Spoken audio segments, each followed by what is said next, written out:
5 years ago, my boss called me worthless in front of 30 strangers. Last month, those same strangers watched him beg me for mercy. My name is Grace Mitchell, and this is the story of how one humiliating moment became the catalyst for everything I'd ever wanted. But it started with the worst day of my life, and a silent customer who saw everything.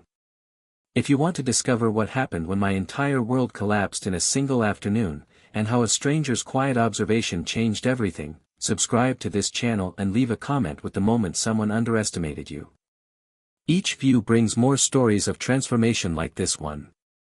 Because what I'm about to tell you proves that sometimes our lowest moments are launching pads to heights we never imagined possible. Let me take you back to that Tuesday morning when I still believed hard work and kindness were enough. ACT 1, the world before, establishing vulnerability. The fluorescent lights of Riverside Café buzzed with that persistent electrical hum that becomes the soundtrack to working-class life. I'd heard that sound for 3 years straight, 6 days a week, sometimes doubles when Maria called in sick or when the college kids quit without notice. My worn sneakers, the third pair I'd resold because new ones weren't in the budget, squeaked against the black and white checkered floor as I balanced 4 plates of breakfast specials on my forearms. Tuesday morning rush. The cafe was packed with the usual crowd, construction workers grabbing coffee and eggs before heading to job sites, office employees scrolling through phones while waiting for bagel orders, elderly regulars who'd been coming here since before I was born. The air smelled like burnt coffee, bacon grease, and the peculiar mix of too many colognes and perfumes competing in a small space. I loved this job. I know that sounds strange to people who've never had to fight for stability, but I genuinely loved it. Every regular customer whose order I remembered, every kid I snuck an extra cookie to, every elderly person I spent an extra minute chatting with, these moments made me feel like I mattered. Like I was building something, even if it was just a reputation for being the waitress who cared. Grace, table 7 needs a refill. Table 3 is waiting on their check. And the couple at the window wants to know if we have almond milk. That was Jenny, my fellow waitress and the closest thing I had to a friend in this place. She was 19, working her way through community college, and reminded me of who I'd been 5 years ago, full of hope that hadn't been beaten down by reality yet. On it, I called back, already moving toward the coffee station. But my attention kept drifting to the man in the corner booth. Table 12. He'd been coming in every Tuesday and Thursday for the past 4 months, and in all that time, I'd never heard him say more than necessary to place his order. Black coffee, no sugar. Whole wheat toast, no butter. Scrambled eggs, soft. He paid in cash, left exactly $23 every time, a $7 tip on a $16 meal. Everything about him screamed money and power. The kind of tailored charcoal suit that probably cost more than my monthly rent. Shoes polished to a mirror shine. A watch that caught the morning light with the weight of serious wealth. He had the kind of face you'd remember, sharp jawline, dark eyes that seemed to calculate every detail, black hair with just enough gray at the temples to suggest he'd earned his position through time and experience. What puzzled me wasn't the expensive appearance. This was downtown, after all. Plenty of wealthy people passed through. What puzzled me was why someone like him would choose Riverside Cafe for his regular breakfast spot when there were a dozen upscale restaurants within 2 blocks. I'd asked him once, about 3 months into his routine. "Do you live in the neighborhood?" I'd said, refilling his coffee. "No." His voice had been quiet, controlled. The kind of voice that didn't need volume to command attention. "Work nearby?" "Not particularly." "Then why come here? If you don't mind me asking." He'd looked at me then, really looked at me, and I'd felt like I was being x-rayed. Analyzed. Catalogued. "The coffee's consistent," he'd said. "And the service is exceptional." I'd blushed at the compliment and moved on to other tables. But I'd felt his eyes following me throughout that shift and every shift since. What I didn't know, what I couldn't have known, was that he wasn't just a regular customer. His name was Vincent Castellano, and he was conducting an evaluation that would determine my entire future. He was watching how I treated the construction worker who was short on cash. How I handled the angry businessman who complained about his eggs being too runny. How I remembered that Mrs. Patterson took her tea with exactly 1 sugar and a splash of cream, never milk. Vincent Castellano was watching me the same way a collector watches a rare painting, wondering if it's authentic or just an impressive forgery. And on that Tuesday morning, he was about to witness the moment that would force him to make a decision. ACT 2, the humiliation, building conflict, Grace. Grace. My manager's voice cut through the breakfast chatter like a serrated blade. Richard Monroe stood behind the counter, his face already flushed with the anger that had become his default expression ever since his wife filed for divorce 6 weeks ago. He'd been drinking more. Everyone knew it. The coffee he kept in a special thermos under the register wasn't coffee, and his hands shook slightly when he thought no one was looking. "Yes, Mr. Monroe." I made my way over, already feeling the familiar knot of anxiety in my stomach. "Table 5 says their pancakes are cold. Table 8 is still waiting for their order. And I just got off the phone with Mrs. Chen, who says you gave her the wrong change yesterday." My stomach dropped. "Mr. Monroe, I gave Mrs. Chen exactly what the register showed. $19.47. I counted it twice." "Are you calling her a liar?" "No, I'm just saying, you're just saying you're perfect and never make mistakes." His voice was getting louder. I could feel other customers starting to look over. "Because I've got news for you, Grace. You make plenty of mistakes. You're slow. You forget orders. You spend too much time chatting with customers when you should be working." None of that was true. My order accuracy was 98% according to the system. I'd covered more shifts in the past month than any other server. But Richard Monroe was hurting, and hurt people hurt people. I'd learned that in foster care when I was young enough that the lesson scarred deep. "I'm sorry if I've disappointed you, Mr. Monroe. I'll do better. Do better. Do better." The cafe had gone completely quiet now. 30+ people were watching. I could feel my face burning with shame. In the corner booth, I saw Vincent Castellano set down his newspaper, his dark eyes focused with laser intensity on my manager. "You know what your problem is, Grace?" Richard Monroe was fully committed to the public execution now, feeding off the audience. "You think you're special. You think because customers like you that means you're valuable. But the truth is, you're just a waitress. You're replaceable. There are 100 girls who could do your job, probably better than you do it." I felt tears threatening but forced them back. I'd cried enough in my 28 years. I'd cried when my parents dropped me at social services and never came back. I'd cried through 7 different foster homes. I'd cried when I aged out of the system with nothing but a trash bag of belongings and a high school diploma. But I'd stopped crying in public years ago. "I understand," I said quietly. "No, you don't understand. You don't understand that I'm trying to run a business here. That every mistake you make costs me money. That your little act of being everyone's friend doesn't pay the bills." "Richard." Jenny had appeared beside me, her young face stricken. "Come on, this isn't, stay out of this, Jennifer. Unless you want to be next." That's when the businessman at table 9 made his move. He was a regular I'd never liked, mid-40s, expensive suit, wedding ring he always took off before texting whoever he was texting. His name was Douglas something, and he always left exactly 10% tips. "Excuse me," Douglas called out, his voice carrying across the silent cafe. "I've been waiting 20 minutes for my eggs Benedict. Is this the kind of service we can expect when the staff is too busy gossiping to do their jobs?" He was lying.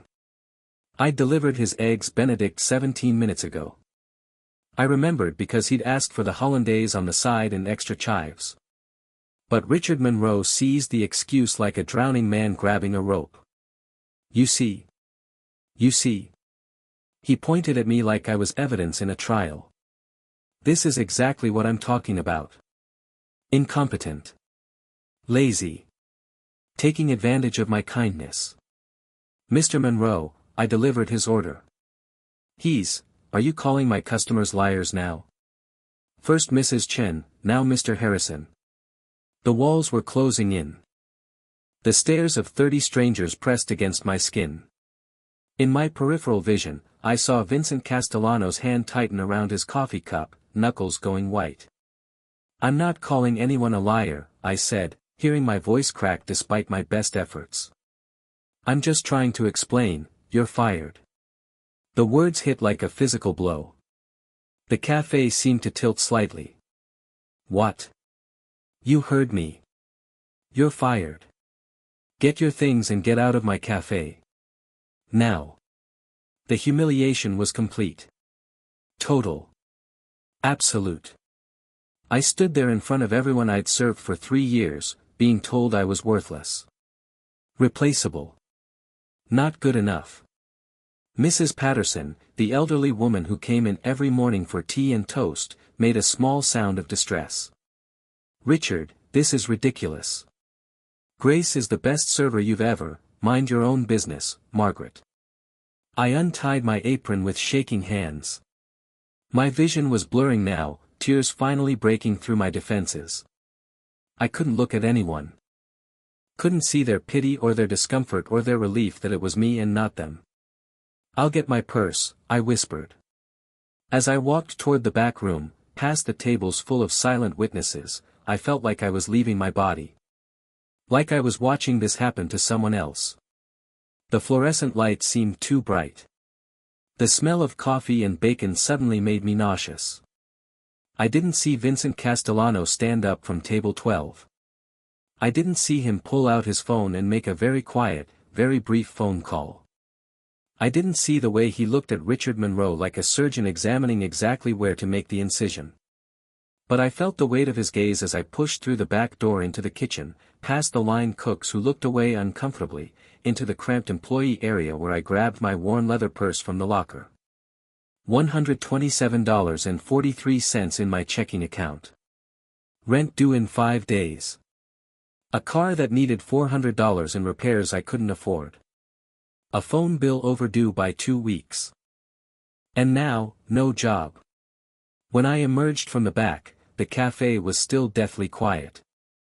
I walked toward the front door with as much dignity as I could scrape together. My hand was on the door handle when I heard it. Grace. I turned. Mrs. Patterson was standing, her elderly hands trembling with indignation. You are worth 10 of him, dear girl. Don't you forget that. The kindness in her voice almost broke me completely. I managed a nod, couldn't trust my voice to speak, and pushed out into the cool October morning. Behind me, Vincent Castellano left $300 bills on table 12 and followed me out.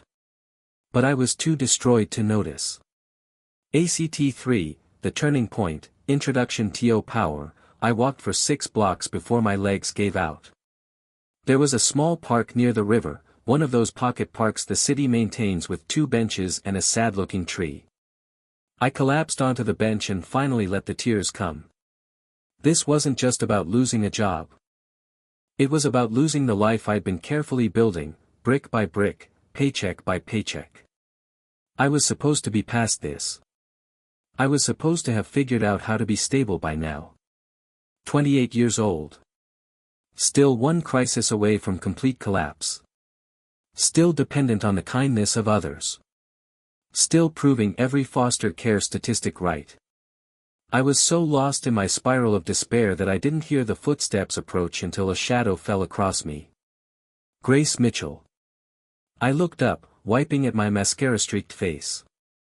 The man from table 12 stood there, hands in his pockets, expression unreadable. I'm sorry, I said automatically, trying to pull myself together. Do I know you? My name is Vincent Castellano. I've been observing you for 4 months. The way he said, observing, sent a chill through me, but somehow it wasn't threatening. It was, clinical. Professional. That's a little creepy, I said, surprising myself. Apparently, being fired had killed my filter along with my dignity. His mouth quirked in what might have been amusement. I suppose it is. May I sit? I nodded, moving over slightly on the bench. Vincent Castellano sat with the kind of precise economy of movement that suggested military training or maybe martial arts. Everything about him was controlled, measured. I own 17 restaurants across the Northeast, he said without preamble. 6 of them are high-end establishments in major cities. The rest are mid-range operations designed to serve working-class neighborhoods. I'm opening a new flagship restaurant in 3 months. I've been searching for a front-of-house manager for 8 months. I've interviewed 47 candidates. I've hired none of them. I stared at him, confused about where this was going. I've been watching you because someone told me you were exceptional. A friend owns a catering company. He saw you help a homeless man at Riverside Café last winter. You gave him your own lunch and didn't make a show of it. My friend was impressed. He told me I should watch you. So I did. My brain was struggling to process this. You've been coming to the cafe for 4 months because someone told you I gave a homeless man my lunch. I've been coming to the cafe for 4 months because I wanted to see if you were consistent. Anyone can be kind once. I needed to know if kindness was your default setting or just a performance. Vincent pulled out a business card, heavy stock, embossed lettering. You remember every regular's order. You de-escalate angry customers without making them feel stupid. You work harder than anyone else there, but you never complain or make others feel inadequate. You tip out the busboys more than required. You've covered 73 shifts for other employees in the past 6 months. How do you know that? Because I asked. Because I make it my business to know everything about people I'm considering investing in. He placed the card on the bench between us. I'm offering you a position as front-of-house manager at Castellano's, my new flagship restaurant. Salary is $85,000 a year, plus profit sharing, full benefits, and a performance bonus structure that could add another $20,000 to $30,000 annually. You'd be managing a staff of 32. You'd have complete authority over hiring, training, and customer experience. I stared at the card like it might explode. $85,000. I'd never made more than $29,000 in my best year. Why? The word came out as barely a whisper. You don't know me.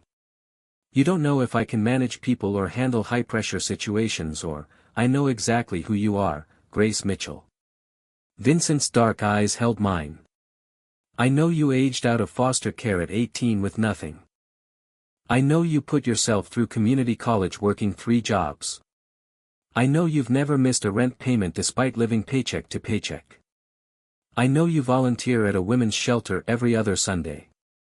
I know you're loyal, hardworking, and have the kind of emotional intelligence that can't be taught. He stood up, preparing to leave. I know that what happened in that cafe today wasn't about your job performance. It was about a small, cruel man taking out his pain on someone who couldn't fight back. And I know that you deserve better. My hands were shaking as I picked up his card. What's the catch?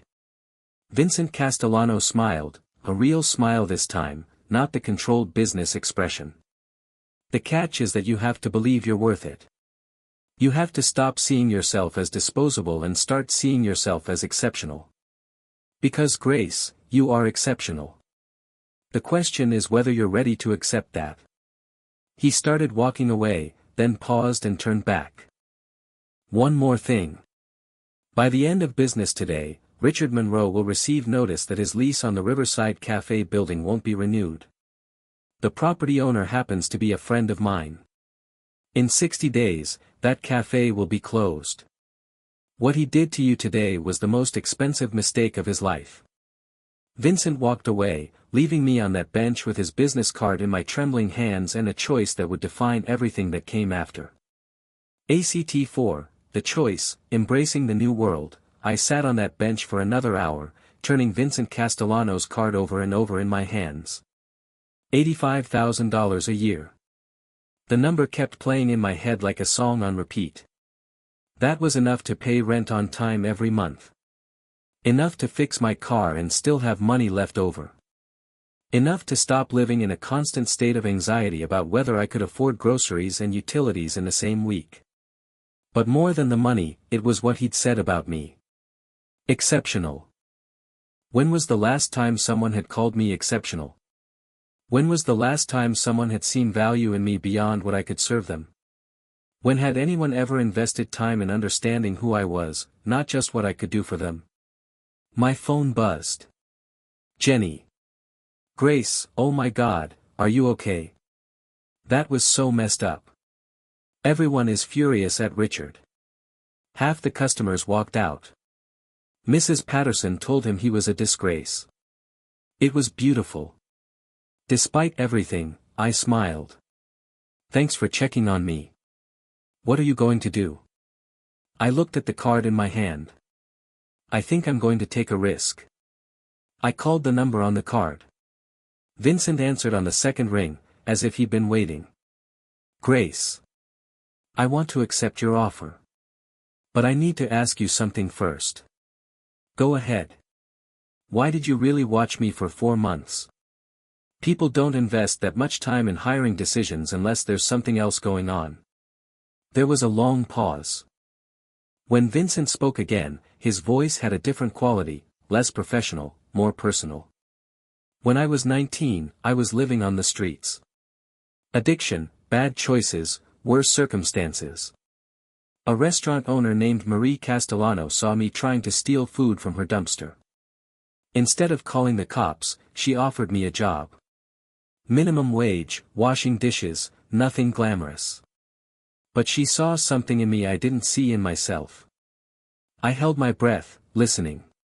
Marie changed my life. She paid for my rehab. She taught me the restaurant business. When she died, she left me everything, her restaurant, her savings, her belief that I could build something meaningful. Every successful person in my organization is someone who was overlooked, underestimated, or thrown away by people who couldn't see their value. Vincent's voice grew firmer. I watched you for 4 months because I wanted to be absolutely certain you were who I thought you were. Because when I invest in someone, I invest completely. And I don't make mistakes about people. When do I start? I asked. How about now? ACT 5, the transformation, building the new life, the next 3 months were the most intense of my life. Vincent wasn't exaggerating when he said he invested completely. The day after I accepted his offer, I was enrolled in a restaurant management intensive course. 2 weeks later, I was shadowing the front-of-house manager at Vincent's Boston flagship, watching how she handled everything from VIP reservations to staff conflicts to customer complaints that required the delicate touch of a diplomat. The key, Marie, named after Vincent's mentor, told me, is remembering that everyone who walks through that door is the hero of their own story. Your job is to make their chapter in our restaurant one they'll want to tell people about. I absorbed everything like a sponge. How to read a dining room and anticipate problems before they happened. How to train servers to be attentive without being intrusive. How to handle the drunk customer, the celebrating couple, the business dinner where million-dollar deals were being negotiated, all with the same core principle, make them feel valued. But it wasn't just professional training. Vincent invested in me as a person. He paid for professional wardrobe consultation because, as he put it, you need clothes that make you feel as powerful as you are. He enrolled me in a public speaking course because, you'll be representing my brand to investors and food critics. He even paid for therapy sessions because, everyone should have someone to talk to who isn't connected to their work. Why are you doing all this? I asked him one evening after a particularly intense day of training. We were in his office, a surprisingly modest space for someone who owned 17 restaurants. He looked up from the spreadsheet he was reviewing. Because potential without support is just suffering, Grace. You have the potential. I'm providing the support. It's not charity. It's investment. And I expect returns. What kind of returns? I expect you to build me the best front-of-house operation in the region. I expect you to treat every person who works for you with the same consideration you wish you'd received. I expect you to prove that my system of finding overlooked talent and developing it works. And someday, when you're successful and established, I expect you to find someone else who's being underestimated and invest in them the same way. It was a philosophy that made sense. Pay it forward. Break the cycle of people being discarded. As the opening of Castellano's approached, I threw myself into preparation with an intensity that surprised even me. I interviewed 47 people for 32 positions. I created training protocols. I designed customer service workflows. I collaborated with the chef on how to handle dietary restrictions and special requests. And slowly, I stopped seeing myself as the girl who'd been fired in front of a cafe full of people. I started seeing myself as Grace Mitchell, front-of-house manager of what was about to be the most talked-about restaurant opening in the city. But I never forgot where I came from. Every staff member I hired, I looked for the same thing Vincent had seen in me: overlooked potential. The single mom who'd been out of the workforce for 5 years. The guy with a criminal record from a drug charge a decade ago who turned his life around. The immigrant woman whose English wasn't perfect but whose work ethic was exceptional. I built a team of people who'd been told they weren't good enough and gave them the chance to prove everyone wrong. ACT 6, opening night, proving the system works. Opening night of Castellano's was 3 days before Christmas.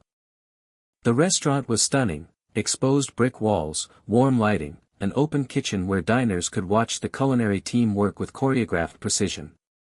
We'd booked solid for the first month, with a waiting list that would make most restaurants jealous. I stood at the host stand in my new black suit, perfectly tailored, professional, powerful, and watched my team move through their preparations. Everyone was nervous but ready. We'd trained for this. Vincent appeared beside me, impeccable in a dark gray suit. "How are you feeling?" "Terrified." "Excited." "Ready." He smiled. "Good. Terror means you care. Excitement means you're alive. Ready means you've prepared. You're going to be extraordinary tonight, Grace." The first guests arrived at 6 p.m. By 7, we were at full capacity. By 8, I'd handled 3 special requests, 1 dietary emergency, and 2 VIP guests who'd arrived without reservations but whom Vincent wanted accommodated. And I thrived. Every skill I'd learned at Riverside Café, every regular customer's order I'd memorized, every angry patron I'd calmed down, every kid I'd made smile, all of it had been training for this. I moved through the dining room like a conductor leading an orchestra, anticipating needs before guests knew they had them, solving problems before they became complaints. At 9:30, I was checking on table 14 when I saw him. Richard Monroe. He was thinner than I remembered, his face drawn with stress. He wasn't dressed in his usual business casual. Instead, he wore a rumpled button-down shirt and khakis that had seen better days. He was with a woman I didn't recognize, and they were looking at the menu with the careful attention of people who are watching their budget. My heart started pounding. Every instinct screamed at me to hide, to send another manager, to avoid the man who'd humiliated me. But I'd spent 3 months learning to be something other than afraid. I walked over to their table. "Good evening. Welcome to Castellano's." Richard looked up. His face went completely white as recognition hit. "Grace." "Hello, Mr. Monroe. It's nice to see you again." He stammered, literally stammered. I didn't know you worked here." "I didn't mean to. If this is awkward, we can leave." The woman with him looked confused, glancing between us. I could have been cruel. God knows I'd earned it. I could have had security escort him out. I could have given him terrible service. I could have done any number of petty things that would have felt satisfying in the moment.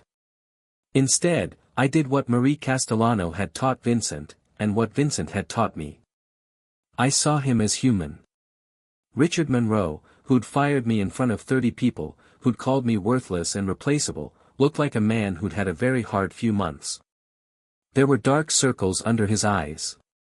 His hands shook slightly. He looked defeated. "You're not intruding at all," I said warmly. "We're honored to have you here. Can I start you with something to drink?" "Grace, I need to apologize. What I did at the cafe was inexcusable. I was going through a difficult time, but that's no excuse for how I treated you. You were the best employee I'd ever had, and I destroyed your life because I was angry at mine." The woman with him, his sister, I'd learn later, looked like she wanted to sink through the floor. "You didn't destroy my life, Mr. Monroe. You changed its direction. Sometimes that's what needed to happen." His eyes filled with tears. "I lost the cafe. The lease wasn't renewed. I lost my savings in the divorce. I've been looking for work, but it's been hard. I could have walked away right then. Could have taken my victory and let him suffer with the knowledge of what he'd lost. But that's not who I'd become. Mr. Monroe, we're actually hiring for a kitchen supervisor position. It's not management, you'd be reporting to our head chef, but it's honest work with good pay and benefits. If you're interested, I can get you an application." He stared at me like I'd spoken a foreign language. "Why would you help me after what I did to you?" "Because someone gave me a chance when I didn't deserve it. Because grace isn't something you earn, it's something you give. And because I learned that holding on to anger just makes you bitter." I walked away to give him time to process, but not before I saw the tears finally spill down his cheeks. Vincent found me 20 minutes later. "I saw what you did with Monroe. Are you angry? I know you're the one who ended his lease. I know you were protecting me. Angry? Grace, I'm proud of you. You had every right to turn him away, and instead, you offered him dignity. That's why I invested in you. That's the person I knew you were." He paused. "For the record, the job offer is real. If he takes it and does good work, he'll be treated fairly. But it was your choice to offer it, and that tells me everything I needed to know about whether my investment paid off." Opening night was a complete success. The reviews would be stellar. The reservations would extend months out. Castellano's would become exactly what Vincent had envisioned. But for me, the real success was the moment I chose to be bigger than my hurt. ACT 7, 6 months later, the full circle, 6 months after opening night, I stood in the private dining room of Castellano's with Vincent and 8 other people, all managers of various restaurants in his organization. "I want you to meet someone," Vincent said, gesturing to a young woman who looked terrified and out of place. "This is Maria Santos. She was fired yesterday from a retail job for taking too long helping an elderly customer. Her manager called her incompetent in front of the entire store." My heart clenched with recognition. "Maria," I said gently, "how would you like to be a host at Castellano's? We have an opening, and something tells me you'd be perfect for it." Her eyes filled with tears. "Why would you offer me a job? You don't know me." I exchanged a glance with Vincent, who nodded permission. "Because 6 months ago, I was you. I was fired in front of a cafe full of people, told I was worthless, left to figure out how to survive. And a man who'd been watching quietly decided I deserved a chance. Now I'm paying that forward." Vincent addressed the room. "This is how we build an empire, everyone. Not by finding perfect people, but by finding overlooked people and investing in their potential. Each of you was underestimated. Each of you proved everyone wrong. And now, each of you will find others like us and give them the same opportunity." Epilogue, Confrontation and Closure. 2 years after that opening night, I was walking through downtown when I saw a familiar figure ahead of me. Douglas Harrison. The businessman from Table 9 who'd lied about not getting his eggs Benedict. The man whose false complaint had given Richard Monroe the excuse to fire me. He was coming out of a building, laughing with a colleague. He didn't see me, but I saw him. For a moment, the old anger flared. This man had contributed to one of the worst days of my life, and he probably didn't even remember it. Then I thought about everything that had happened since. The career I loved. The team I'd built. The people I'd helped. The life I'd created. If Douglas Harrison hadn't lied that day, if Richard Monroe hadn't fired me, I'd probably still be at Riverside Café, working for tips, living paycheck to paycheck, never knowing what I was capable of. I walked up to him. "Excuse me. Douglas Harrison?" He turned, his expression showing no recognition. "Yes. We met 2 years ago at Riverside Café. You complained that your server, me, hadn't brought your eggs Benedict, even though I had." His face flushed as memory returned. That was a long time ago. I was having a bad day. Your bad day cost me my job. I was fired because of your lie." His colleague shifted uncomfortably. Douglas looked like he wanted to disappear. "I'm sorry. I truly am. If there's anything I can do to, there is," I interrupted. "You can know that your lie was the best thing that ever happened to me. Because it led to this." I handed him my business card. Grace Mitchell, Director of Operations, Castellano Restaurant Group. I oversee 16 restaurants now. I make 6 figures. I mentor people who've been overlooked and underestimated. I have a career I love and a life that matters. All because you lied about your eggs Benedict." I smiled at his stunned expression. "So thank you, Mr. Harrison. Your cruelty was the catalyst for my transformation. I hope someday someone's cruelty transforms you, too." I walked away, leaving him standing there with my card in his hand and the knowledge that his attempt to hurt me had ultimately made me stronger. Final message, direct address TO audience. So here's what I learned from going from fired waitress to director of operations: your worst moments don't define you, how you respond to them does.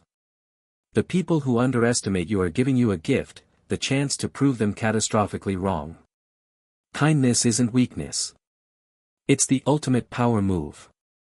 Because when you can help someone who hurt you, you prove you've transcended their cruelty. Success isn't about getting revenge. It's about building something so meaningful that revenge becomes irrelevant. And most importantly, you are not disposable. You are not replaceable. You are exactly as valuable as you decide to be, regardless of what anyone else says. Richard Monroe works in our kitchen now. He's a good employee. He shows up on time, does quality work, and treats everyone with respect. He learned his lesson, and I gave him the chance to prove he'd learned it. Douglas Harrison. I heard through the network that he lost his job 6 months after our encounter. Corporate downsizing. He reached out to me asking if we had any openings. I sent him an application for a server position. I don't know if his ego could handle it, but the opportunity was there if he wanted it. Vincent Castellano continues to find overlooked people and invest in them. His empire has grown to 23 restaurants across 6 states. Every single manager in his organization has a story similar to mine, someone who was told they weren't good enough, who was given a chance, and who proved everyone wrong. That's the real story here. Not that I went from humiliated waitress to successful executive.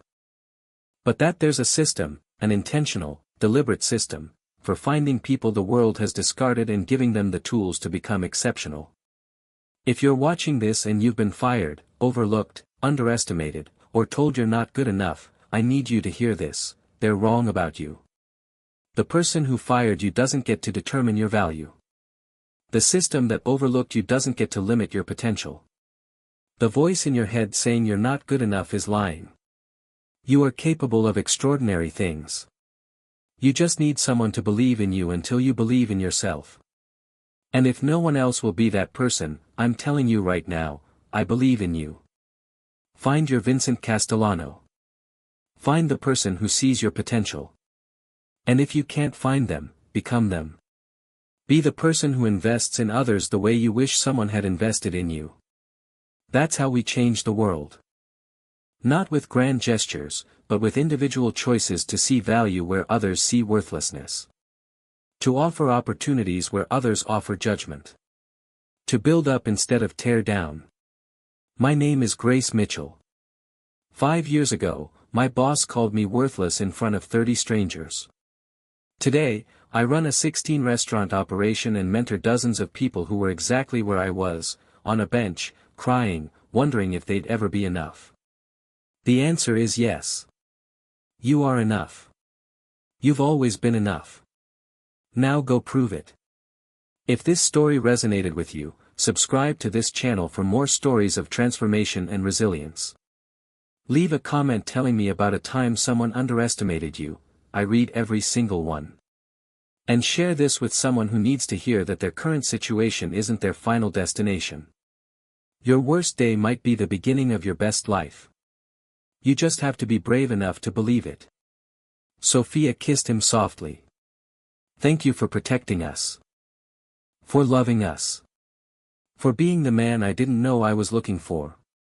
Outside the windows, New York City glittered with possibility.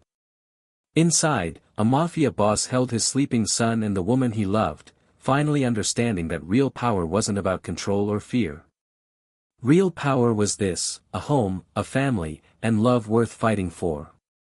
And for the first time in his life, Enzo Duca, the man who had everything and nothing, finally had everything that mattered.